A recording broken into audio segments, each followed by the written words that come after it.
সকলেই এখানে জড়িত হয়েছেন। রাজনৈতিক ওলামায়ে কেরাম অনুপ্রবেশ করেছেন, বরং ওলামায়ে কেরামের রাহবারি এবং ওলামায়ে কেরামের গাইডেন্সই কিন্তু এই তাবলীগের কাজ চলে আসছে। যিনি ইলম অর্জন করেছেন উনি আসলে তাবলীগের বাইরের হওয়া সম্ভব না, দিন বহির্ভূত কোনো কিছু নয়। তো দিনের অভ্যন্তরীণ যে কোনো বিষয়ে ওলামায়ে কেরাম সম্পৃক্ত হবে এবং তাবলীগের মেহনতটা এমন যে এটা দল মত নির্বিশেষে সকলেই এখানে জড়িত হয়েছেন। এখন এখানে কোনো ওলামায়ে কেরাম যদি তার ব্যক্তি জীবনে কোনো রাজনৈতিক প্ল্যাটফর্মের সাথে যুক্ত থাকেন এবং দিন শেষে তাবলীগের সাথে যুক্ত করেন, তাহলে এটাকে আমরা বলতে পারি না যে কোনো রাজনৈতিক ওলামায়ে কেরাম অনুপ্রবেশ করেছেন, বরং ওলামায়ে কেরাম শুরু থেকেই তাবলীগের সাথে যুক্ত ছিলেন।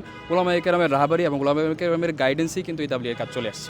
দেখুন, ওলামায়ে কেরাম সেটা যে কেউ হোক, যিনি ইলম অর্জন করেছেন উনি আসলে তাবলীগের বাইরের হওয়া সম্ভব না। কারণ প্রত্যেক মুসলিমের উপর ইলম এবং ইলম অর্জন করা ফরজ যেরকম, তেমনি ওলামায়ে কেরামের রেসপন্সিবল হচ্ছে এই ইলমকে ছড়িয়ে দেয়। তো সেই ক্ষেত্রে আমাদের আব্দুল মালিক হাফিজাহুল্লাহ, আল্লাহ তাকে হেফাজত করুন, উনি যতবার আমাদের কাছে এসেছেন আমাদের পড়াশোনার বিষয়ক গাইডলাইন তিনি দিয়েছেন। একই সাথে জামানার চলমান যে সকল ফিতনা রয়েছে, বিশেষ করে কাদিয়ানী সম্প্রদায়, মুনকিরিনী হাদিস সম্প্রদায়, এই সাতপন্থী সম্প্রদায়ের ব্যাপারে আমাদেরকে নানান সময় সতর্ক করেছেন এবং ওয়াজাহাতি বক্তব্য দিয়েছেন। এখানে ঢাকা বিশ্ববিদ্যালয়ের সাধারণ শিক্ষার্থীরা একত্রিত হয়েছি।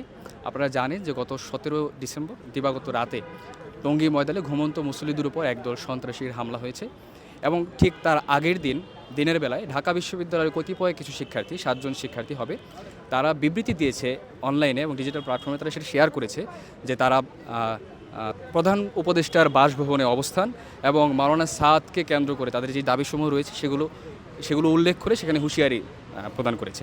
এবং ঠিক একই রাতে আমরা দেখলাম যে এই ধরনের একটা দুর্ঘটনা টঙ্গী ময়দানে ঘটে গেল। তো আমাদের মনে হয়েছে যে তাদের এই ঘটনার সাথে সম্পৃক্ততা রয়েছে এবং এই জায়গায় ঢাকা বিশ্ববিদ্যালয়ের সাধারণ শিক্ষার্থী পরিচয়ে যেহেতু তারা বিবৃতি দিয়েছে, আমাদের সাধারণ শিক্ষার্থীদের এই ধরনের ঘটনার সাথে কোনো ধরনের সম্পৃক্ততা নেই এবং আমরা এই ধরনের ঘটনাকে সমর্থন করি না। আমরা ওখানে আইডেন্টিফাই করতে পেরেছি 3 জন হচ্ছে রানিং স্টুডেন্ট, আর বাকিরা কোত্থেকে আসছে আমরা জানি না। তারা তারা অনেক আগে পড়াশোনা করে এখান থেকে চলে গেছে। তো আমাদের কাজগুলো যেভাবে হচ্ছে আমরা সম্পূর্ণ পৃথকভাবে এবং ওলামায়ে কেরামের সাথে যারা মেহনত করেন তাদের মেহনতেই মূলত ক্যাম্পাসে চলছে এবং তারা যখন জামাতগুলো নিয়ে আসে সেই জামাতগুলোতে দেখা যায় যে বহিরাগতরা বেশি থাকে। আমরা সবসময় চেষ্টা করি যে ছাত্রদের ক্যাম্পাসে ছাত্ররা এসে যেন কাজ করে। সচেতন ছাত্র সমাজ এই নামের কোনো প্ল্যাটফর্ম কখনো কোথাও এক্সিস্ট করে নাই। আমরা ঢাকা বিশ্ববিদ্যালয়ের প্রত্যেকটা শিক্ষার্থী সচেতন। এখান থেকে হঠাৎ করে তারা একটা প্ল্যাটফর্ম ঘোষণা করে এভাবে একদিনের মধ্যে একটা প্ল্যাটফর্ম ঘোষণা করে দিলে সেটা কোনো সংগঠন হয়ে যায় না। এই প্ল্যাটফর্মটা আগে ছিল না, কখনোই ছিল না। আমরা দেখতে পেরেছি যে তারা লেজ গুটিয়ে তারা অবস্থান করছে বিভিন্ন জায়গায় এবং তারা প্রকাশ্যে আসছে না।